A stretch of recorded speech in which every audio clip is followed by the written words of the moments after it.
Hello sa inyong lahat! Welcome sa ating programang Babae sa Babae. At nandito naman tayo sa ating panibagong episode ngayong gabi. And ngayon, nais namin na bago tayo mag-start sa ating live ngayong gabi, nais namin i-share yung link na ito sa lahat ng mga ladies. Alam namin na marami tayong mga ladies. Every Sunday, may mga bago tayong mga ladies na naaabot sa pamamagitan ng programang ito. And we believe na last Sunday, marami kayong natutunan sa aming mga ipinasa. And alam natin na marami tayong mga experiences, marami tayong mga na babasihan sa salita ng Diyos patungkol sa mga pangyayari sa mga babae. And ngayon, pag-uusapan natin yung maraming mga babae na hindi sila aware sa kung ano ba yung pinapasa nila sa ibang tao patungkol sa kanilang sarili. Pero bago yun, i-highlights nyo muna at highlights nyo sa ating comment section below ang link na ito, i-share nyo yung link na ito sa lahat at followers. Huwag ninyong kakalimutan na itag yung mga kaibigan ninyo na problemado, na maraming mga kinakaharap sa buhay. Kasi alam natin na ang programa na ito ay hindi lang nakakatulong sa mga babaeng, alam mo yun, aktibo sa loob ng simbahan. Pero ang mga babae din na naaabot natin na minsan akala nila sila ay nakakalugod sa harapan ng Diyos. Pero maya-maya, sa pamamagitan ng programa na ito, nare-realize nila na meron po pala silang kailangan pagtrabahuhan sa kanilang sarili kasi hindi tayo pwedeng tumigil. Kailangan magpatuloy tayo palagi na magtrabaho sa ating sarili. Kasi ang mundo natin ay nagde-develop lalo, umibilis yung pagtakbo ng mundo natin and marami ng pagbabago sa mundo natin. Pero tayo mga babae, kailangan din nating magbago, kailangan din nating maging better araw-araw, di ba? Yes, and halimbawa, Miss Maris, kung sinasabi nila, kasi wala akong time para sumama mag-invite ng kaibigan ko, busy ako sa work ko, meron akong work schedule, and hindi ako makasama, gusto nilang sumama ng evangelism, sabi natin. Pero sa simpleng nila, Miss Maris, alam mo yun, parang ito na way of evangelism para sa mga kasi kapag share mo, hindi mo alam kung sino rin yung mag-share mula sa friend mo. So, halimbawa, while busy kami ginagawa ka, pero dahil nag-share ka, andun hindi mo alam na yung simpleng pag-click mo lang, pwede na pala siyang makaabot sa 70 milyong tao, thousand of people, depende sa mga mag-share din, and depende kung ilan yung friend mo. Pero yun, kaya mahalaga na lagi nating i-share yung ating programa, kahit hindi lang itong programa, yung mga iba pang programa, kasi makakatulong ka rin para tulungan yung iba. Especially, itong programa na to para lang sa mga kababaihan. And halos lahat ng nanonood sa atin, and maraming porsyento ng kababaihan na laging viewer ng UCKG Philippines. So imagine kapag share tayo ng share, kung lahat tayo, pag open pa lang ng link, share natin lahat agad. So, alam mo yon, mas marami nag-share, mas tulungan tayong makaabot yung maraming babae sa buong mundo. Kasi alam natin na napakaraming ladies yung nagdurusa, lalo na sa maraming mga bansa, marami tayong mga Pilipina na nagdurusa sila sa lahat ng problema nilang kinakaharap. E minsan nila alam kung paano solusyonan yung problema nila. Sa pamamagitan ng programa na ito, yung mga babaeng merong problema sa labas, nila alam na kailangan pa nilang solusyonan yung problema nila sa kanilang kalooban. Kaya ngayong gabi, yung pag-uusapan natin ay napakahalaga, ladies, na kailangan yung itatak ito sa inyong sarili once na kayo ay nagsimula sa pananampalataya bilang isang babae na nais magmula sa Diyos. Ngayong gabi, meron kaming tanong sa inyong lahat. Ipapakita namin sa inyo sa screen. Basahin natin yan sabay-sabay. Anong nakakabit sa iyong pangalan? Siguro napapaisip ka, ano nakakabit sa pangalan ko? Ibig sabihin, ano yung kapag tumingin sa iyo yung ibang tao, ano yung makikita nila agad sa iyo? Alam natin na merong unang impression sa maraming mga ladies dahil hindi nila kilala yung ibang babae. Minsan, napagkakamalan kang mataray, napagkakamalan kang mahiyain, napagkakamalan kang, alam mo yun, madaldal, dahil sa ipinapakita mo. Pero kapag lumipas yung panahon, kapag nakilala ka ng isang tao, ano kaya yung makikita nilang pangalan para sa'yo? Ibig sabihin, hindi lang yung pangalan mo, yung nickname mo, kundi yung pinaka nakakabit sa'yo, yung mga quality, yung mga katangian na meron ka. Kagaya ng question namin sa inyo ulit, pakita natin sa kanila, please. Yun, siguro mapaisip ka, di ba? Diyan sa slide natin, ipakita natin sa kanila yung name. So, pangalanan mo. Yes. Pangalanan mo yung sarili mo. Kapag binanggit ng ibang tao yung pangalan mo, ano yung kadugtong niya. Halimbawa, si Divine, siya yung ganito, yung makulit.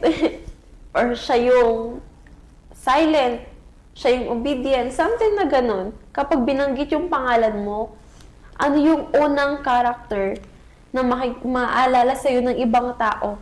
Si ganito, lagi yung maingay sa ganito, si Utangera yan. 'Di ba? May mga character na palaging nakadikit. Minsan, may iba na nakabase sa physical appearance. Siya yung maputi. Siya yung mahaba yung buhok. Siya ay yung singkit. Siya yung ganito, ganyan. Pero usually, minsan nakakalimutan yung mga bagay na yon. Pero ang tatatak lang, yung unang kita namin, ito yung ginawa niya. Yung unang kita namin, ito siya, ganyan siya. So, may nakatabi ng, like, alam mo yun, nakakabit na sa pangalan mo. 'Di ba? Maybe meron ganun. Pwede nyo bang sabihin sa amin kung ano yung iniisip nyo na, kapag binanggit yung pangalan ko, gusto ko na ito yung maalala sa akin ng ibang tao. Na gusto ko kapag naalala nila Divine, ito yung, alam mo yun, sobrang galing na babae. Something na ganyan. O kaya, pag gusto ko, pag inalala nila ako, siya yung babae na tinutulungan ako, siya yung babae na mabait. Or maybe, pag-isipan niyo, meron bang negative na nakadikit sa inyong pangalan, hindi yung scotch tape dyan or ano. No, kailangan seryoso. Kasi bilang Kristiyano, Miss Maris, diba? Meron tayong gustong like patunayan, 'di ba? Especially yung mga Christian. Christian ako, nananalangin ako, nagtitiwala ako sa Diyos. Ano pa, sinasabi nila na naniniwala sila kay Jesus, inuuna nila si Jesus sa buhay nila. Pero hanggang dun lang.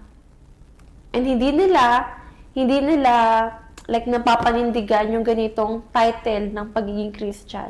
Title lang, religion lang. 'Di ba? Meron silang pangalan na Kristiyano. Pero kung sino sila ay hindi Kristiyano. And ito yung kapag sinasabi natin na Kristiyano tayo, dapat makikita sa atin yung pangalan din ni Jesus sa atin. Na dapat nating ingatan palagi. Ang ibig sabihin, hindi ibig sabihin na, Kristiyano ako ay automatically sa Diyos. Kasi iniisip ng marami, kapag Kristiyano ka, mabait ka, ikaw ay alam mo yun, nandoon palaging hinahayaan lang yung iba, natapakan ka, pero hindi ito yun. Minsan meron kang ibang relihiyon, pero ano ba yung tinutupad mo pag tuwing ikaw ay merong pangalan sabihin natin, na ikaw ba talaga ay tunay na sa Diyos? Ikaw ba talaga ay tunay na sumusunod sa Diyos? Kasi maraming mga ladies, dala-dala nila itong maraming mga relihiyon sa kanilang buhay. Ngunit ang totoo, hindi talaga sila sumusunod sa kung ano yung sinasabi ng Diyos sa kanila. Na kailangan nila halimbawa magpatawad. Bilang isang babae, kailangan nila na, alam mo yun, maging mapagkumbaba. Kasi alam natin na kapag tayo ay Kristiyano, kailangan natin ipakita sa ating ugali, sa bunga, ibig sabihin sa aksyon natin at minsan din pati sa reaksyon natin, pinapakita natin kung talaga bang tayo ay mula sa Diyos. Hindi lang sinasabing, Kristiyano ako kasi ginagawa ko to, ako ay palagi nagsisimba, alam ko yung mga salita ng Diyos, kabisado ko. Pero minsan, alam nila yung salita ng Diyos, pero hindi nila isinasabuhay yung salita ng Diyos. Maraming mga ladies na minsan, hindi nila ipinapakita yung ugali ng Diyos sa pamamagitan ng pamumuhay nila sa araw-araw, di ba? Yes, and kapag sinabi na, Christian ako, yun yung pangalan. Si Divine, alam ko Christian yan eh. Si Miss Maris, Christian yan eh. Pero yun pala, kapag Christian ka, meron kang goal ng Diyos. hindi lang yung the way mong mamuhay, ganito kasi ako. Pinalaki akong bongera lang. Diba? Something na ganun. Pinalaki ako or lumaki ako sa surroundings na maingay, so nagiging bongangera siya. Minsan kapag nagsalita, parang megaphone, na alam mo yon magsasalita lang siya, parang kaharap yung kausap, pero alam mo yon parang nagsisigawan na sila. May mga ganun, di ba, Miss Maris, kapag, I don't know kung saan probinsya yon na minsan akala mo nag-aaway mag-usap, pero alam mo yun, normal lang pala yun. So, may iba na talagang nandun na sila sa culture. Pero, kailangan natin tanongin, di ba, palagi, kapag nandun tayo sa ibang lugar, and alam mo yun, yung iba na yung surroundings mo, kailangan ba nating manatili the same way kung sino lang tayo? Yun ba yung madadakila yung Diyos o hindi? Kasi yung dalawang goal na binigay sa atin ng Diyos bilang Christian, hindi para yumaman, hindi para magkaroon ng good reputation, pero ito, yung papakita namin next slide sa inyo, dalawang goal na gustong, goal din ng Diyos para sa atin, to be saved, and pangalawa ay to save other. Ano ibig sabihin ng to be saved or to save others?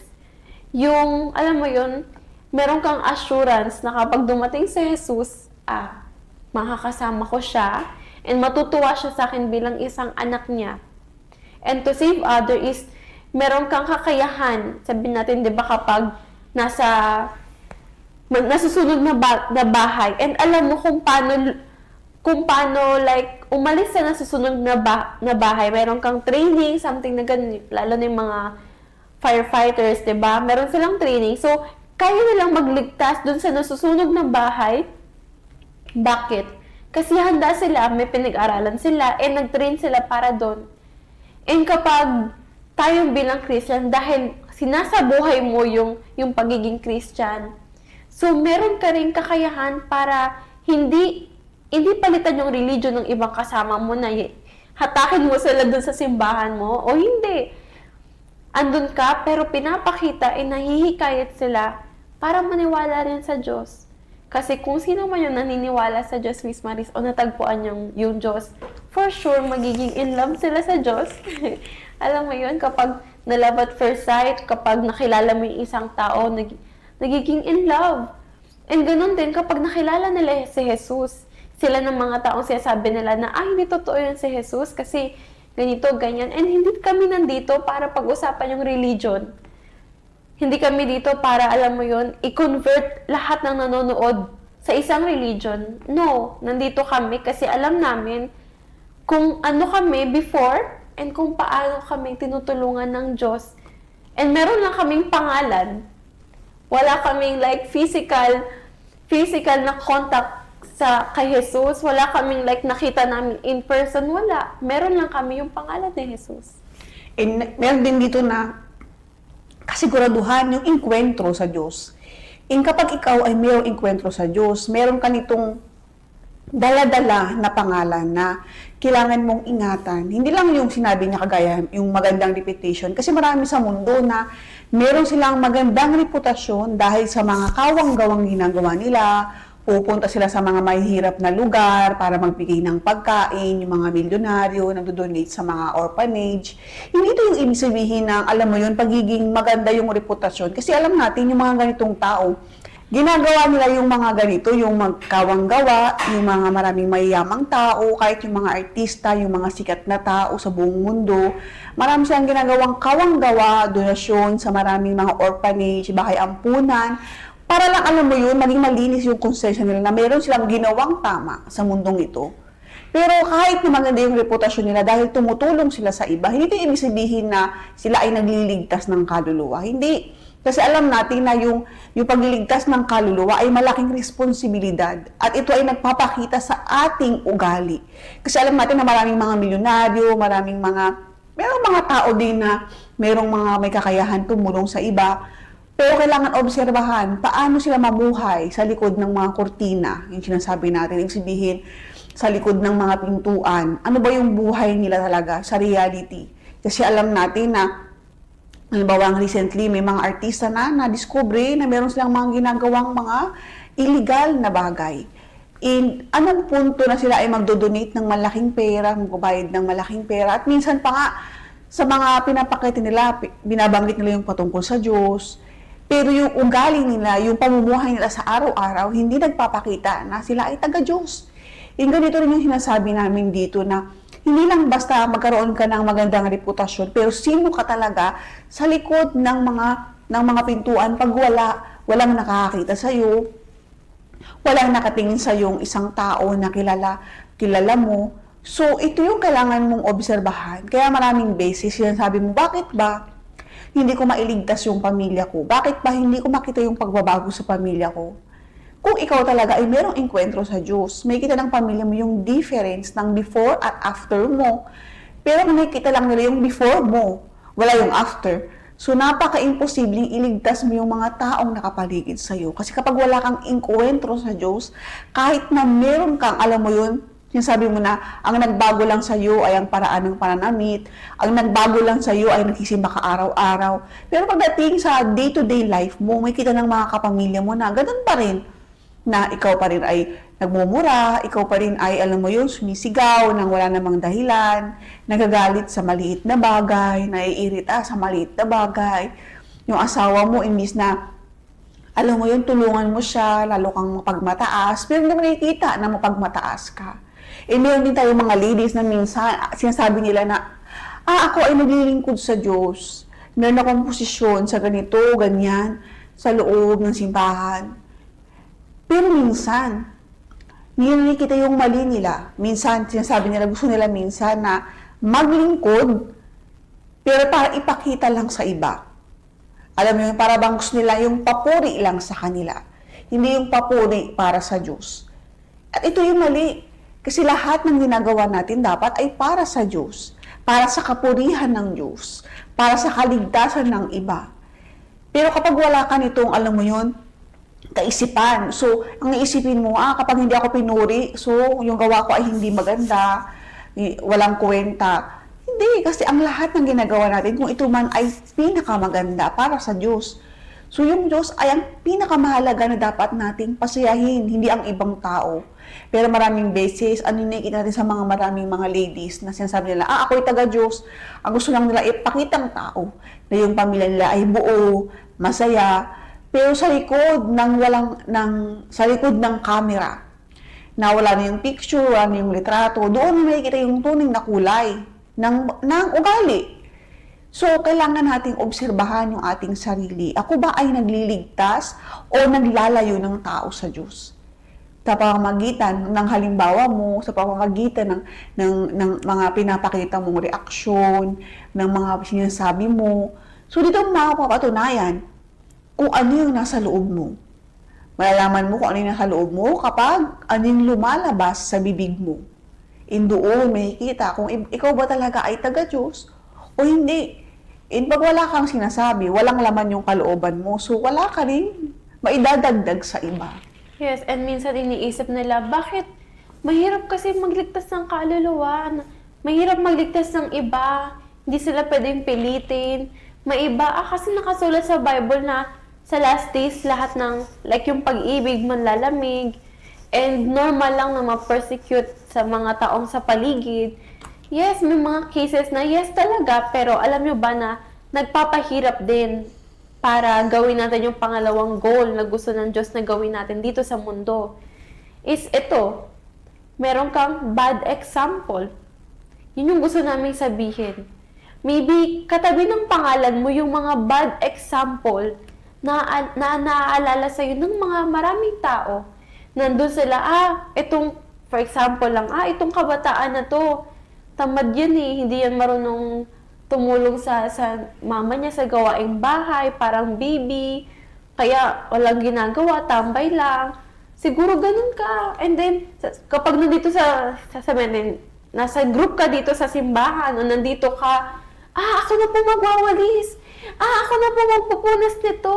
Gagawin ko po, tutulong ako. Pero pag sa bahay, ikaw na lang gawin mo na yan. Pagod ako. Nakahilata lang. Kaya, walang pamilya na nadadaling nila sa Diyos, walang silang naglalapit sa Diyos na pamilya, na family member, kasi wala silang nailigtas. Actually, kung hindi kung hindi niya nailigtas yung pamilya niya kasi yung pinapakita sa loob ng bahay ay iba at yung pinapakita sa loob ng simbahan ay iba. So, meron kang dalawang karakter. Pero kami, may kita natin na kami na nandito, kung sino kami sa loob ng tahanan, ganun din kami sa mga taong nakapaligid sa amin. And meron pang iba na minsan masamang halimbawa din na minsan hindi nare-realize ng maraming mga babae na minsan pati yung bad example nila, hindi lang yung bad example dahil hindi ka na sinasabi natin na, hindi naman ako nagmumura, hindi naman ako nagsisinungaling, hindi na ako nagchichismis. Pero minsan yung bad example na pinapakita mo ay isa rin sa mga ito yung, alam mo yun, ginagawa mo lang yung gusto mo. Sa paraan na gusto mo. Pero pag sinabi sa'yo ng Diyos o ng lingkod ng Diyos, hindi ganyan, ganito. Pero ayaw mong sundin, maliit na bagay. Sinabi sa'yo ng lingkod ng Diyos, so mo yung ilagay dyan. Inilagay mo. Nilabanan mo yung, alam mo yun, yung paraan na yun. Ay, hindi. Ito yung mas maganda. Tingin mo, yun yung mas maganda para sa'yo. Pero kapag na-realize mo na yung tao na ito ay mas matagal, maraming karanasan na, maraming nang pinagdaanan, so bakit ka mangunguna sa kanya kung alam niya yung ginagawa niya, kung meron na siyang, alam mo yun, gabay mula sa Diyos. So ang kailangan mo lang ay sundin. Pero minsan bad example ka rin bilang isang lingkod. Kasi ang ginagawa mo lang is maglingkod sa paraan na gusto mo, sa oras na gusto mo, yung madali para sa'yo. At sa ganitong paraan, wala kang maililigtas na kahit sino. Kasi walang sakripisyo. Tatandaan mo na kapag wala kang sakripisyo, wala kang self-denial sa sarili mo, hindi mo kayang ipas sa iba yung espiritu na sinasabi namin dito ngayon. Kaya hanggang ngayon, bad example ka pa rin, wala kang nagiging disipulo, wala kang natutulungan na tao. Kasi mismo yung sarili mo, hindi mo kayang tulungan. At minsan nga ikaw mismo, hindi mo kayang humingi ng tulong.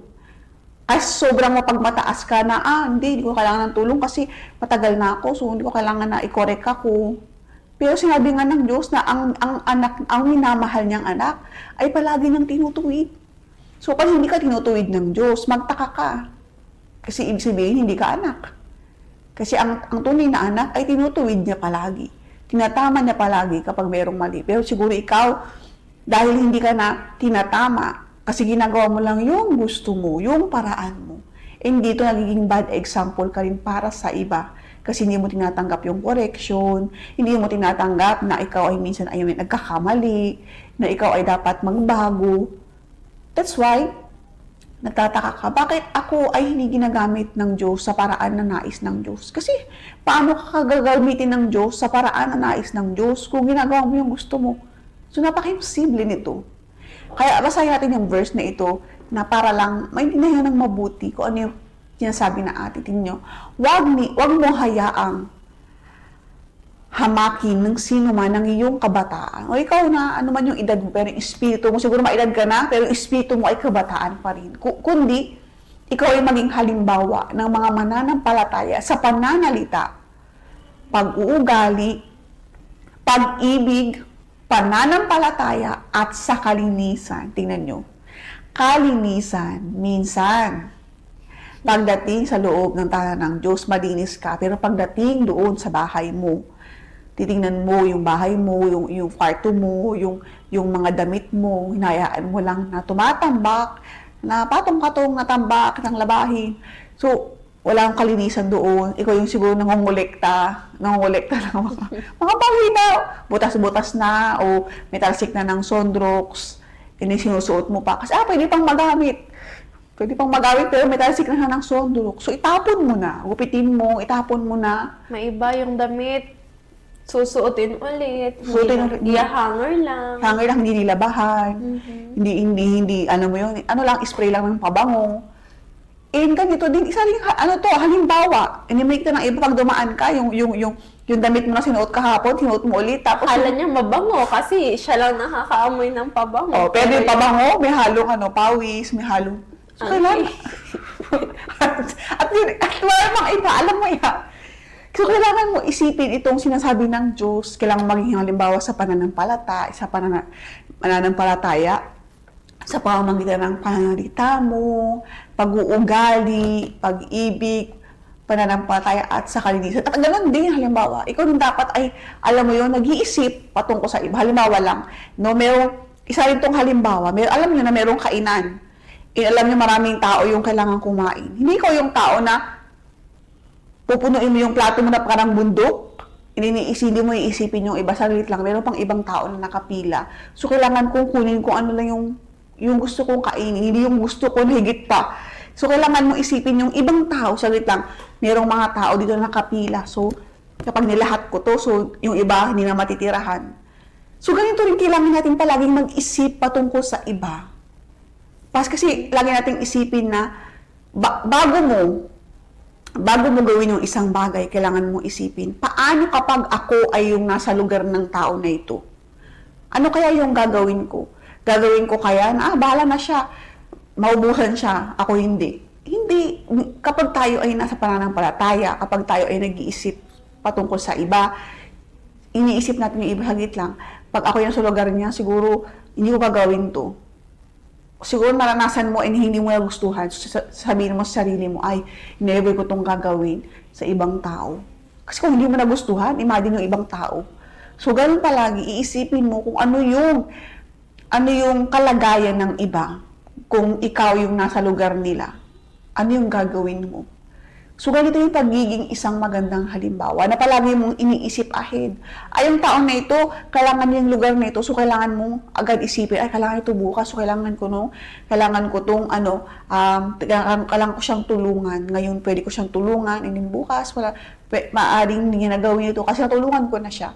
So, palagi nandito ka, nag-iisip ka patungkol sa ibang tao. Sa ganitong paraan, wow, iba tong tao na ito. Ganoon din kapag halimbawa lang, no? So, dahil gusto mo maging good example, minsan, may mga tao talaga na, dahil wala sila sa Diyos, ipaprovoke nila yung galit mo. And then, nandun ka, kailangan ko yung ganitong dokumento. And sabihin mo, hindi ko dala. And then, yung tao na yung mag-i-insist. And then, minsan, titignan niya yung ibang tao, hindi niya hiningi, sa ibang tao yung hiningi niya sa'yo. And minsan maiinis ka, bakit sa akin hinihingi niya, sa tao na niya hiningi? Kasi parehas naman kami ng pinakiusapan. So, imbis na magalit ka, manalangin ka, o Panginoon, patawarin mo yung taong ito minsan. Kasi natin alam kung ano yung pinagdadaanan ng tao na yun. Sa ganitong paraan ng tao na yun, maya-maya, biglang lalambot yung puso, biglang maging okay yung pakikitungo sa'yo. Sa umpisa, parang ang sungit niya, maya-maya nagbabago siya. Dahil hindi mo hinahayaan na maapektuhan ka dahil sa mga reaksyon ng ibang tao. Yes, and isa nga kumuha ng attention ko, Miss Maris, ikaw dapat yung maging halimbawa, hindi yung ibang tao. Minsan, nag-aantay muna tayong isang tao maging mabait, maging mapagbigay, maging alam mo yun, maisip, tapos saka ka lang kikilos ng maganda. No, ikaw yung magiging halimbawa, and the rest, magiging bonus part yung mga tao na magiging mo yung respeto nila, magiging mo yung yung tiwala nila sa'yo. Kasi ikaw ay nagbibigay ng maganda, ikaw ay nagbibigay ng aral sa kanila. Bali, wala kang salitang sasabihin sa kanila, kailangan mo itong gawin, kailangan mo itong seryosohin, huwag kang malate. Pero dahil hindi ka lagi nalilate, dahil yung the way ka magsalita, laging alam mo yon, insightful, laging matalino, so, makikita nila, ganito rin dapat. Gusto ko rin yung ganitong way ng speaking niya. So, magiging halimbawa ka para baguhin na yung the way nilang magsalita. Hindi na kailangang i-point out pa sa isang tao na, baguhin mo to, hindi yan maganda. No. Pero yung example mo lang, kung sino ka, matuturoan mo yung iba. Kaya nga sa next verse, pwede natin ipagpatuloy, sabi dito, ingatan mo ang iyong sarili at ang iyong pagtuturo. Manatili ka sa mga bagay na ito, sapagkat sa paggawa nito ay maililigtas mo ang iyong sarili at ang mga nakikinig sa iyo. And kapag ginagawa mo yung isang bagay, pinapractice mo, so magiging madali, Miss Maris, na gawin na lang siya. Hindi na parang mahirap, di ba, kapag halimbawa, sanay ka nang kumain ng vegetable, sabi natin ganon. Dati ang hirap pa kasi hindi mo gusto yung vegetable. Pero dahil nalaman mo yung benefits and naggumawa ka ng decision na magiging healthy being na ako, healthy lifestyle na ako. So, kahit na ayaw mo, pero dahil pinagpapatuloy mong kumain ng vegetable, ng mga vegetable, minsan may mga mapait, Pero dahil nasasanay ka na unti-unti after, sabi natin, 1 year, 2 year, wow, wala nang reklamo pagkakainin. Bakit? Kasi madali nang kainin. Kasi ikaw mismo, kinakain mo, ikaw mismo ina-apply mo sa buhay mo. And kapag naka-encounter ka ng tao na hate ang vegetable, anong gagawin mo? Hindi, kainin mo yan kasi pampaganda yan ng daloy ng dugo, nakakatulong yan para, alam mo yun, ma-avoid yung diabetes. So, meron kang, madali lang sa'yong i-share. Madali lang sa'yo na sabihin sa kanila kung ano yung benefits noon, kung ano yung pwedeng ways para, alam mo yun, maluto nila or something makain nila. Madali na lang, bakit? Kasi ikaw mismo ginagawa. Pero, meron ka bang, like sabi natin, meron ka bang lakas ng loob na mag-advise sa isang tao na hindi mo naman ginagawa? For sure, hindi. Kasi pwede kang mapahiya. 'Di ba? So, kung hindi mo ginagawa, edi hindi mo share. So, kung hindi mo pinapractice yung salita ng Diyos, so, paano ka makapagliligtas ng iba? Kung kapag darating ka doon, may tumabi lang sa upuan mo, tinignan mo na agad ang masama, ba't ka tumabi sa akin? Ayaw kitang katabi. 'Di ba? May mga ganun sa loob ng simbahan. Na alam mo, Miss Maris, na ayaw nila magpatabi. Meron silang pinipiling lugar, pinipiling tao para itabi. Minsan, andun yung bag nila sa dalawang gilid nila. Hindi, ayaw kong magkaroon ng katabi. So, nilalagay nila yung dalawang bag nila sa gilid. And yun ba, imagine sa loob ng simbahan, Miss Maris. And wala namang pangalan nila, yung upuan. Pero nandun sila palaging nire-reserve. So, hindi siya mula sa Diyos. So, kapag nakikita ko yung isang, ayoko sabihin parang, yung isang person na yon, 'di ba? Babae yan, lalaki, I don't know, 'di ba? So, kapag naalala ko yung pangalan niya, siya yung ayaw mamigay ng upuan. See, para sa akin, 'di ba? We are praying para sa mga tao na yun, pero hindi mo maiwasan na kapag ganun naalala tayo, siya yung ayaw magpaupo, di ba? Mayroon ng bad example, bad name, katabi ng pangalan niya. And for sure na meron siyang like, sa mga services mo, babago rin siya in Jesus' name, di ba? Meron pa, that's why mahalaga yung programa natin, Miss Maris, kasi yung mga example na binibigay namin is talagang relatable. Marami kaming tinutulungan na babae, marami kaming na-encounter na tao, and yung mga, like, hindi chismis na, ito yung problema niya, no. Pero ginagamit natin yung mga experiences na to para turuan yung maraming babae. Kasi maraming ladies, di ba, akala nila kapag tumitingin sila sa atin, akala nila ipinanganak tayo kahapon. Mm-hmm. No, kailangan nilang itago, kailangan nilang, alam mo yun, kunyari magkunwari. And alam natin na hindi ito yung totoo kasi hindi kami pinanganak kahapon. Marami kaming mga taong tinutulungan, marami kaming mga karanasan na talagang alam mo yun, nakakatulong kung bakit kami ngayon ay nakakapagbigay sa inyo. And isa rin sa mga maling halimbawa na nakita natin sa day-to-day life ng maraming ladies na para bang ito ay normal sa kanila. Kaya nagiging sila yung bad example. Ipapakita natin sa kanila yung listahan ng mga ito. Ipakita natin sa slide please, yung unang karanasan ng mga ladies na minsan akala nila normal. Yung una dyan ay gossip. Meron mga salitang pag-usapan ng ibang tao, sinasabi, narinig mo na ba? Alam mo ba yung nangyari kay? So, meron mga ladies na sinasabi lang ito, kung hindi sa'yo sinabi, ibig sabihin, hindi mo kailangan malaman. Ito yung kailangan mong matutunan sa lahat ng bagay. Kasi hindi lahat ng bagay ay kailangan mong tanggapin. Ibig sabihin, kailangan mong marinig. Kasi mayroong mga bagay na hindi ka pa handa para marinig. Let's say, halimbawa lang, kung ikaw ay isang sanggol, and then, yung sanggol na yung bibigyan mo ng susi ng kotse. Or di kayo ni sanggol, let's say, 5 taong gulang, bibigyan mo siya ng susi ng motorsiklo. Kaya mo bang ibigay sa batang yon? Hindi, kasi siya ay walang kondisyon para magmaneho. Ganito rin minsan, kailangan mong respetuhin. Kapag merong mga impormasyon na hindi mo kailangan malaman, hindi mo kailangan alamin. Ano nangyari kayo sa ganito? Kung hindi sa'yo sinabi, ibig sabihin hindi mo dapat malaman. Kasi meron pang kailangan mong ibang malaman, ibig sabihin, kailangan mong matutunan. Pero meron mga linis na curious sila. Kailangan nilang malaman ang lahat sa buhay ng mga tao. O saan nakatira yung ganito? Saan nakatira si ganito? Bakit kailangan mong malaman kung saan siya nakatira?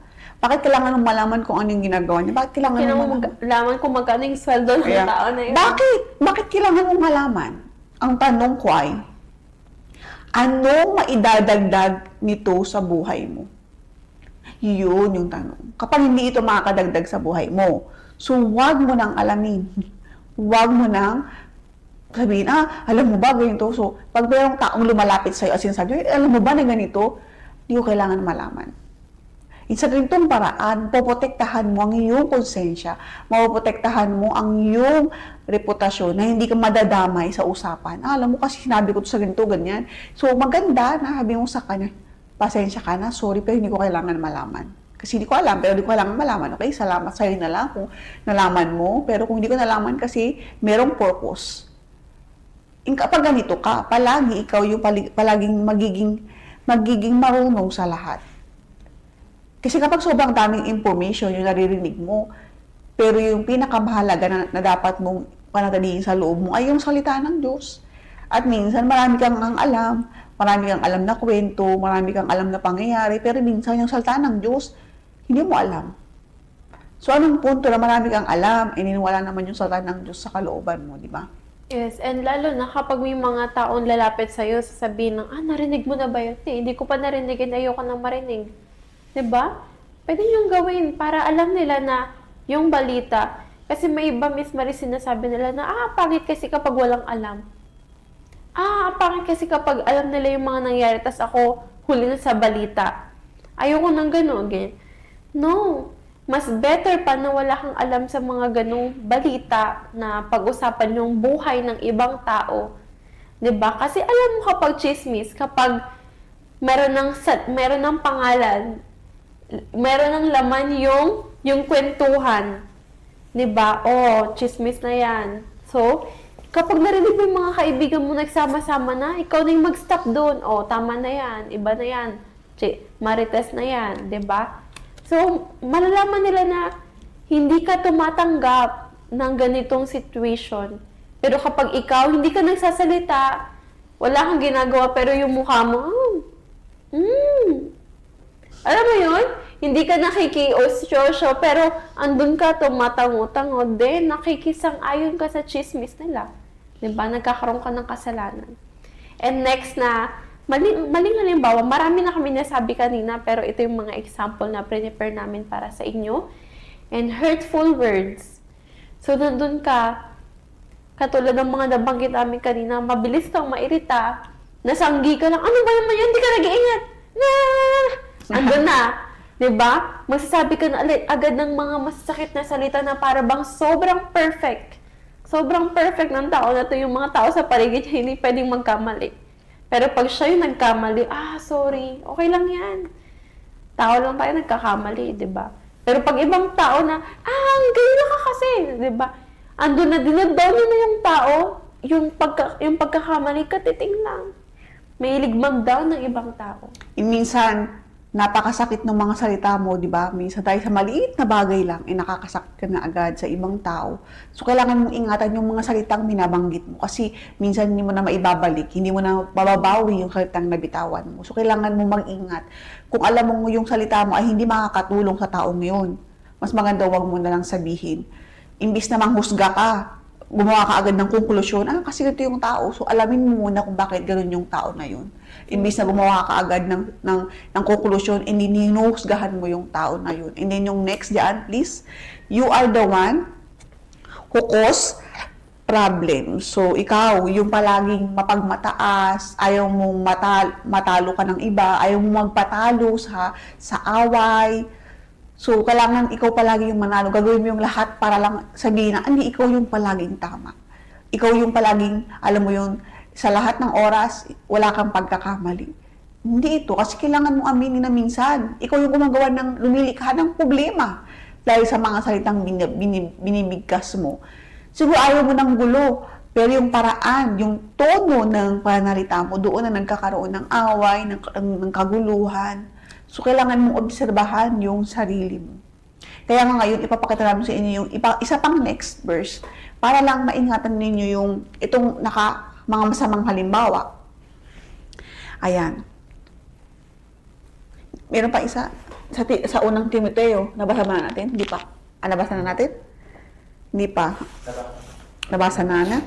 So, yung pangalawa yan, sinabi dito, yung good example. He has shown you, O men, what is good and what does the Lord require of you, but to do justly, to love mercy, and to walk humbly with your God. So, una dyan, makita natin yung to do justly. Yung meron niya tayong slide, to do justly is making fair decisions, gawin yung tama, kahit na walang nakatingin sa atin. And yung pangalawa, yung sinasabi ito na humbly, maging humble. Yan, to love mercy, yun yung having compassion, yung patience mo, yung pagmamahal mo. Andun yun, masaya ka na patawarin yung iba, masaya ka na pagbigyan yung iba. Sometimes kailangan hindi natin sobrang just na parang kailangan, ito yun ito yung rule eh. So, sometimes kailangan natin intindihin yung ibang tao. 'Di ba may mga, like, alam mo yun? Kung halimbawa, sa mundo, kapag PWD, meron tayong ibang rule para sa kanila. Sometimes, andun yung mercy. And ganun din dapat sa ibang tao. And yung to walk humbly is, andun ka, lagi mong iisipin sa sarili mo na, like, hindi ako yung palaging tama. Dapat makikinig ako ng suggestion ng iba. Dapat, alam mo yon, wala lang ako. Kasi kapag yung tao, inisip niya sa sarili niya na, ganito ako, magaling ako. So, iniisip niya, siya ay someone. Binibigyan niya yung sarili niya ng title. Pero pag nakalimutan kasi natin na kung sino tayo ay galing sa Diyos, then maisip natin na parang irreplaceable tayo. Pero yung totoo, lagi tayong replaceable. Yung Diyos kaya niyang mag-prepare ng isang tao para palitan yung position mo. Maybe ikaw ay naglilingkod dito, may position sa simbahan, maybe nandiyan ka sa ibang simbahan, wala ka sa UCKG, wala ka sa universal at nanonood ka ngayon. Maybe nandun. Pero minsan ginagamit lang yung title ng position para gawin lang yung gusto niya, para mag-take advantage. Dahil may benefit, sabihin natin ganito. Pero no. Pero kapag nandun ka, walk humbly. Kapag nandun ka sa position, mas kukunin mo yun para mas mag-serve. Para mas maging, alam mo yun, mas mag-sacrifice. Kasi ganun tayo. Kapag naglilingkod tayo sa Diyos, para magawa natin yung dalawang goal na hinihingi sa atin ng Diyos. Living sacrifice talaga. Marami kang itatanggi sa sarili mo. Gusto mong magalit at that moment. Pero naalala mo na, hindi ito yung magiging reaction ng Diyos ko kapag nandito siya sa sitwasyon ko. So, sacrifice. Isa-sacrifice mong magtakip ng bibig. Diba? Isa-sacrifice mo na wala kang narinig. Diba? Para i-turn off yung mga negative words sa paligid mo. Yun yung mga good example. Makikita nila na, wow, itong tao na to, grabe yung patience. Hindi martyr, pero patience. Kasi iba yung martyr, negative yun. Yung, alam mo, paulit-ulit na, pero wala siyang ginagawa, na-accept lang yung mga bagay, no. Pero yung patience, and andun siya, handang tumulong sa iba, ay, di niya alam, so okay. Nagkamali siya, pero next time ito yung dapat gawin. So, nandun, makikita mo yung difference. And dito yung huli na kailangan nating pag-isipan is dapat ang pinakapundasyon natin sa lahat ng oras ay ang Diyos. Kasi kapag ang Diyos ang pundasyon ng lahat sa buhay natin, kapag meron tayong nakitang masamang halimbawa, hindi tayo magpapa-apekto doon. Hindi tayo susuko. Nakita ko yung masamang halimbawa ng taong na ito, so aalis na lang ako. Iiwan ko na lang yung Diyos. Hindi. Kailangan palagi yung mata natin ay palagi nakatingin sa Diyos lamang. Meron man tayong magandang halimbawang makita, o meron man masamang halimbawa, dapat ang tularan natin ay palagi yung mabuting halimbawa. Yung magandang halimbawa sa atin. At yung mga masamang halimbawa, anong kailangan natin gawin? Kung yung tao na yun ay mayroong posisyon, kailangan mong i-report. Kasi sa ganitong paraan, may ingatan mo yung reputasyon ng pangalan ng Diyos. Kasi kung yung tao na yun ay hindi siya yung tao na isinasabuhay niya kung ano yung sinasabi niya, alam mo yun, kailangan mo siyang i-report kung meron ka nakitang maling ginagawa niya na makakasira sa reputasyon ng pangalan ng Diyos. So, kapag ganito ka, hindi ka titingin sa masamang halimbawa na, pero i-report mo siya kung meron siyang posisyon. Pero kung wala, nakita natin na siya ay para bang, nakikita mo, wala pa siyang inkwentro sa Diyos. Kaya wala pa sa kanya yung pagkakaroon nitong magandang halimbawa, pagpapakita ng magandang halimbawa. Kasi ang totoo, wala pa siyang inkwentro sa Diyos. Kasi napaka-imposible na meron kang inkwentro sa Diyos pero ikaw ay masamang halimbawa. Hindi. Kung meron ka nakikitang masamang halimbawa, hindi yung hindi naman ikaw yung parang investigador, lagi araw-araw, binibilang mo yung mali niya, napakali pa ako, nagkamali na siya agad sa'yo. Hindi yung mga ganong bagay. Pero yung mga bagay na alam mo yun, parang sinasadya niya nang gawin. So, kung alam mo na yung tao na yun ay palaging may ginagawang mali, mayroon siyang masamang halimbawa, or mayroon siyang komento ng gano'n, so, wag mo na lang yun tularan. Kundi ang tularan mo ay yung mga magagandang halimbawa. Ang ikip mo ay yung mga gandang halimbawa, at yung mga pangit na halimbawa ay itapon mo sa basurahan. Magpatuloy ka na nakatuon sa Diyos.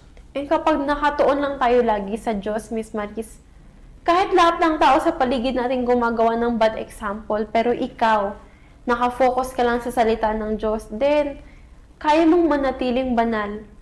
Kaya mong manatiling malakas. Katulad nung, sino ba yun sa Bible na lahat, si Noah, di ba?